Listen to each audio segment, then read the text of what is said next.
Happy Wednesday. It's Jen from Polk County Public Libraries, and I'm going to tell you guys how to do this week's Kids Take and Make Kit, which is Ocean in a Jar.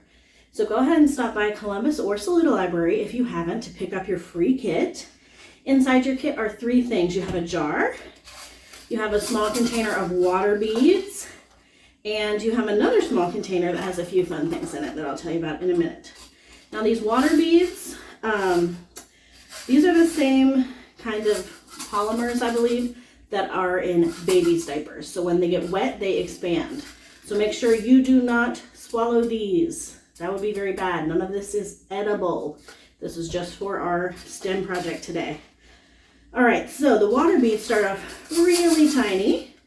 And then when you put them in water, as you can see, they get a lot bigger.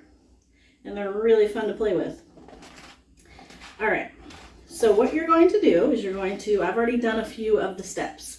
This jar's leaking, so don't move it around too much. So you're going to put the water beads in your jar. You're going to fill your jar up almost all the way, but not quite, with water. You can see my water beads, inside the jar look the same as these. All right, you're gonna leave that for around 6 hours, or you could just leave it overnight so that the water beads will expand.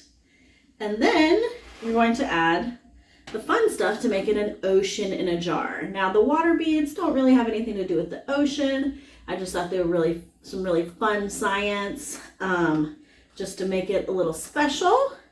But to make it an ocean in a jar, we're gonna add some shells. You have some little seashells.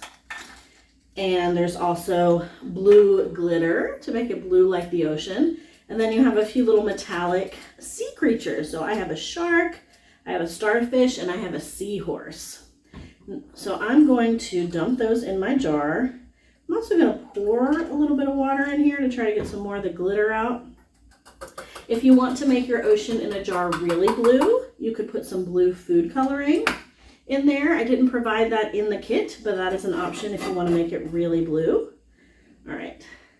You're going to shake your jar, maybe shake it over the sink or the trash can. If you want to go ahead and fill it up all the way with water, you can fill it up a little more. And then this is just kind of a nice little relaxation jar you can keep in your bedroom whenever you want to relax.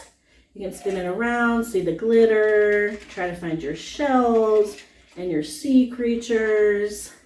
So just a fun little project for our Ocean Animals Week. Hope you guys enjoy.